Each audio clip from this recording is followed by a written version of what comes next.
Menjelang siang dan salam sejahtera untuk kita semua. Semoga kita dalam keadaan sehat walafiat. Amin. Amin. Baik Bapak dan Ibu.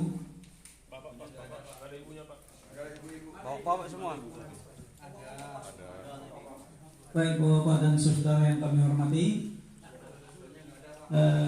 Yang pertama kita bersyukur kepada Tuhan Yang Maha Esa yang pagi ini kita dalam keadaan sehat walafiat.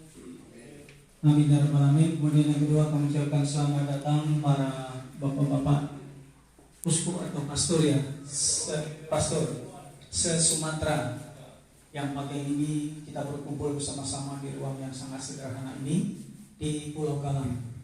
Galang, izin kami bercerita sedikit.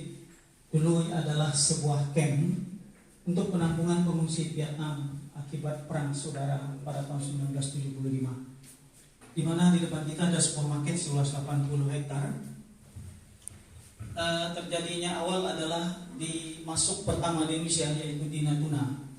Natuna ini dekat sekali dengan perbatasan Laut Cina Selatan. Dari sanalah mereka masuk pertama sekali. Bapak-bapak yang kami hormati, di belakang kita ada beberapa buah lukisan. Ini adalah kisah yang sebenarnya. Awalnya foto, kemudian dilukis di Jakarta, setelah selesai dibawa kemari. Nah pada tahun 75 persis membawa penumpang masuk ke Indonesia satu kapal, ada yang 40, ada yang 60, 75, tergantung kapasitas kapalnya. Bapak dan saudara pastor se-Sumatera yang kami hormati. Nah akhirnya kalau kita ngobrol sama mereka pada saat itu, mengapa sampai lari? Ini terjadi akibat perang saudara antara utara dan selatan. Nah ini yang lari ini ada yang selatan, Bapak dan saudara yang kami hormati.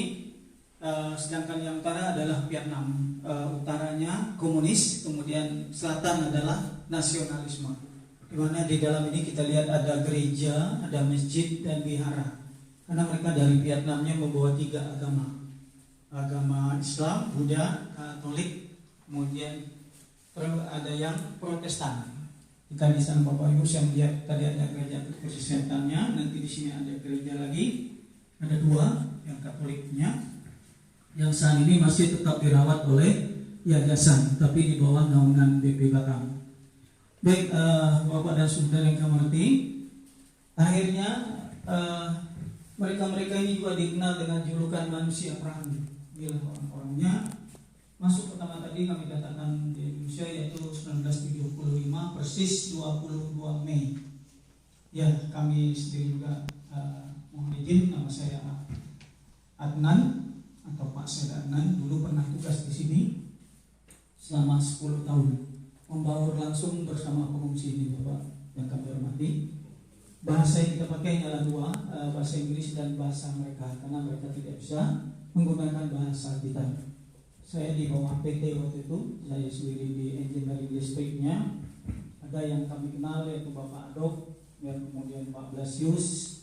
Ini juga teman akrab saya waktu sama-sama bekerja di sini. Cuma saya di PT, beliau di UNAC. Nanti adalah dengan mengadakan eksodus atau pengungsi.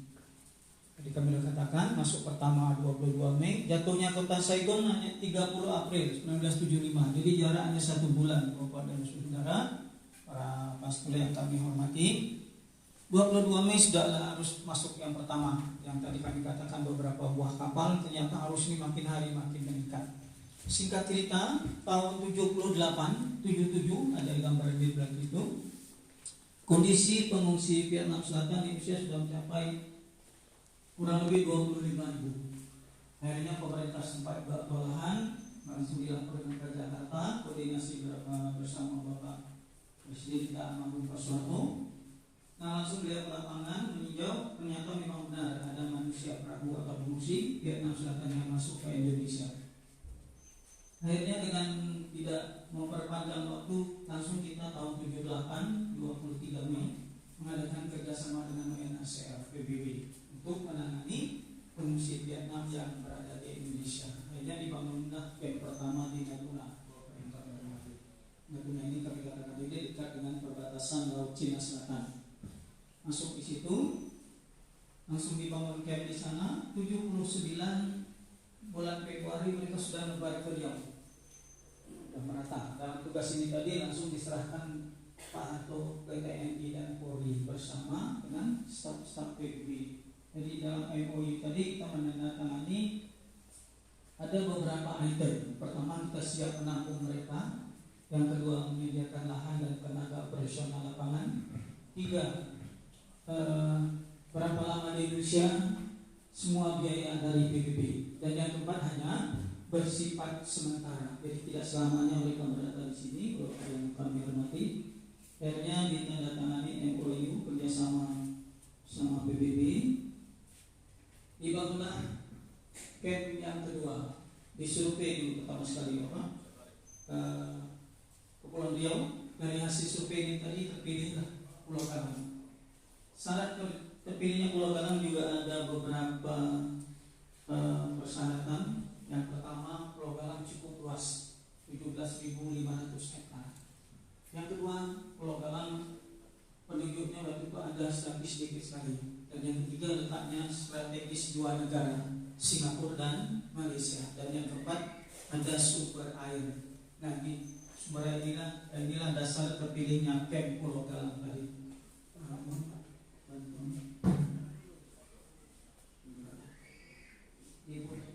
Untuk dokumen.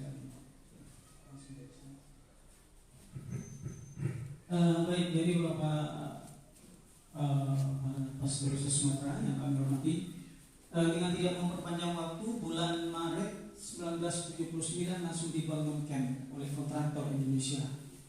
Diambil 80 hektar Pulau Galang, di depan kita ada sebuah paket seluas 80 hektar.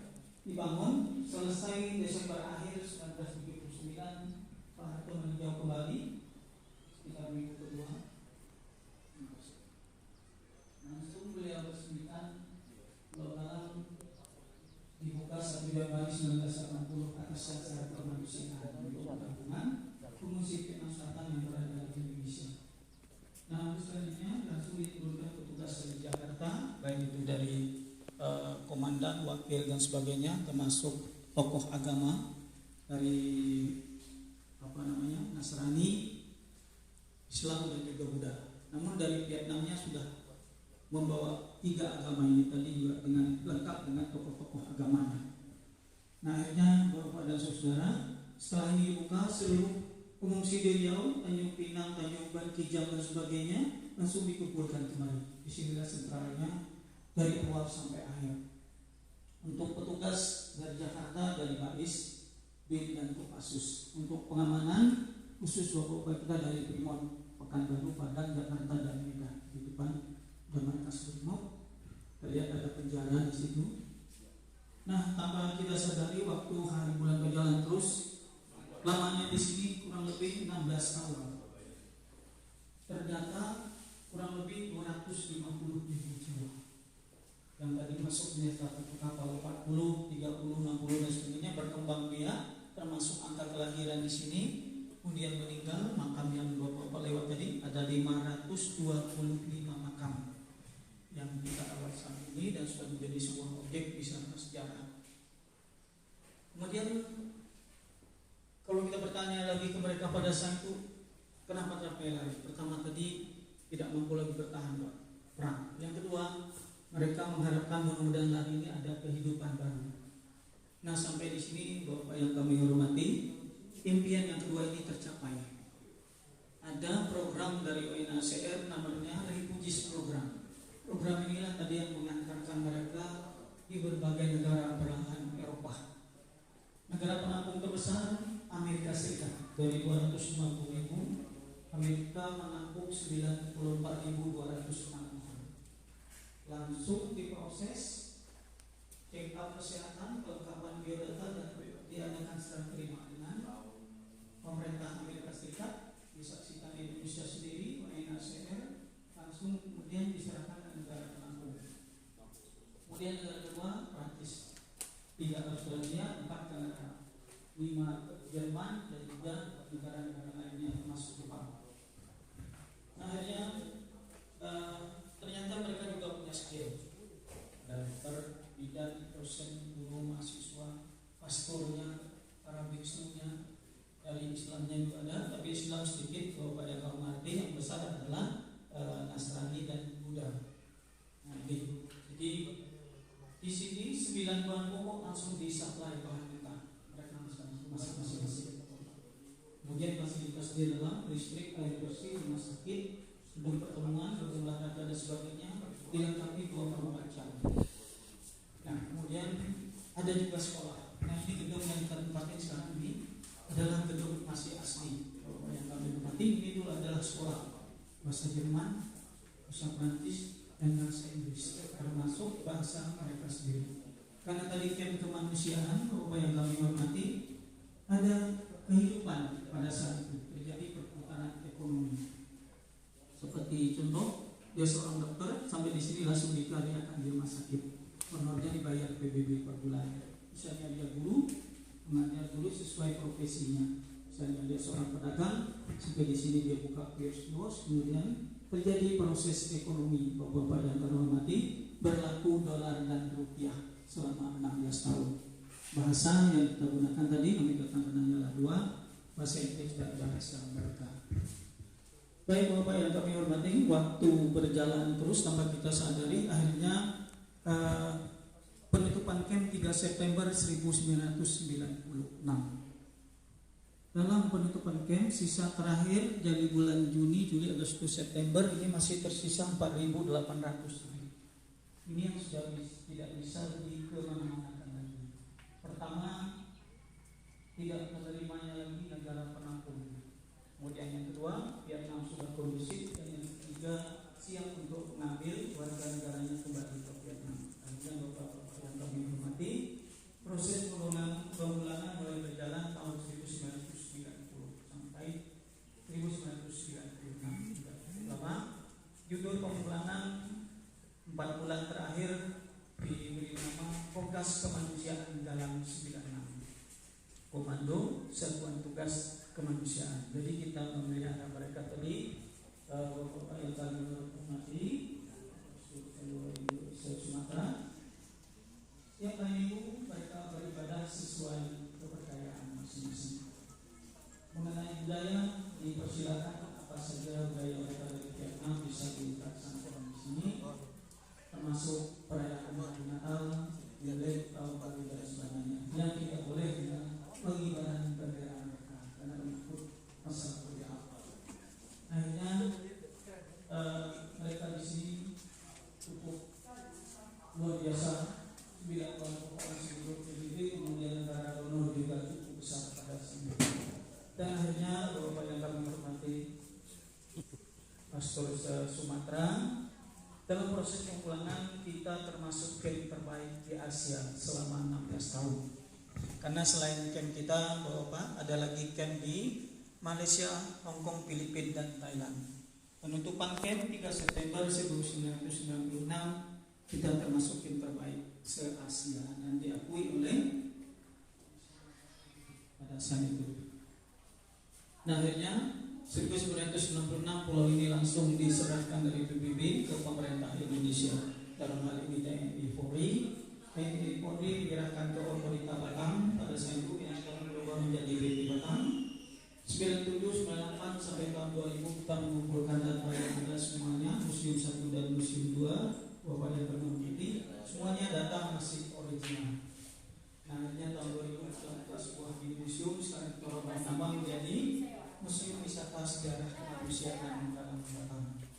Untuk turisme yang datang pada sini cukup banyak. Indonesia kayaknya sama mungkin.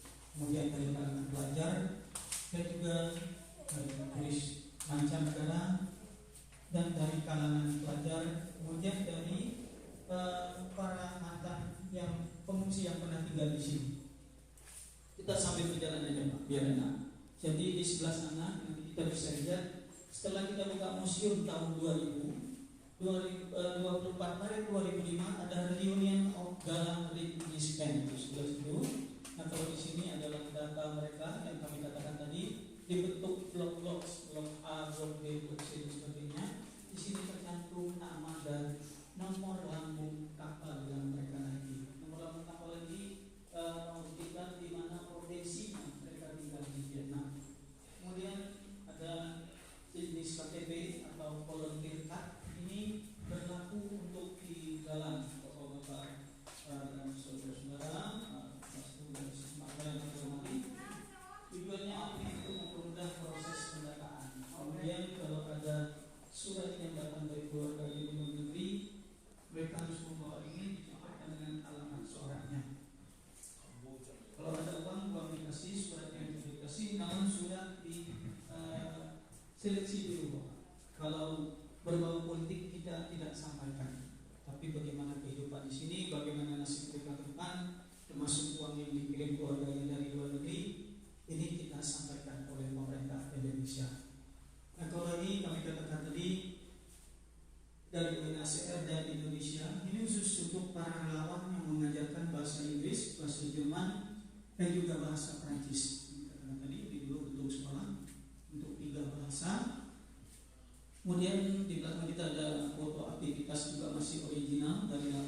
Agus Robo, beliau masih menjabat Kepala PMI pada saat itu Pak, dia juga di Rut Pertamina.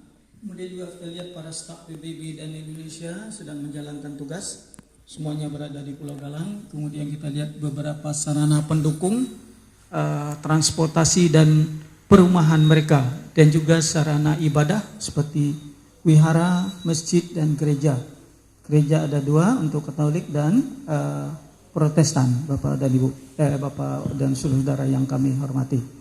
Baik, kita lanjutkan. Di sebelah sini kita bisa melihat yang kami katakan tadi, Reunion of Galang Refugees. Nah, ini setelah kita buka museum tahun 2024 Maret, ada pickback kembali. Ini yang sudah sukses di berbagai negara, di Amerika, Jerman, Kanada, Jepang, Prancis dan sebagainya. Ini fokus utama adalah makam leluhur mereka. Mereka mengadakan sembahyang sesuai agama masing-masing. Ini para buku yang disiapkan oleh PBB. Di sana ada Injil yang berbahasa Vietnam dan bahasa Inggris yang disiapkan oleh PBB juga, Bapak yang kami hormati. Nah, ini saya katakan tadi, karena camp kemanusiaan terjadi proses ekonomi pada saat itu, terjadi pasar dan sebagainya, toko pakaian, toko sepatu dan sebagainya. Ya, kemudian ini Pantai Glory yang sekarang ini, yang dulu Pantai Melur, satu-satunya pantai yang ada di Pulau Galang pada saat itu. Ya, perlu kami jelaskan, Pulau Galang ini dulunya daerah terisolasi, terbuka bahwa pada saudara, yaitu tahun 1998 tersambungnya 6 jembatan yang tadi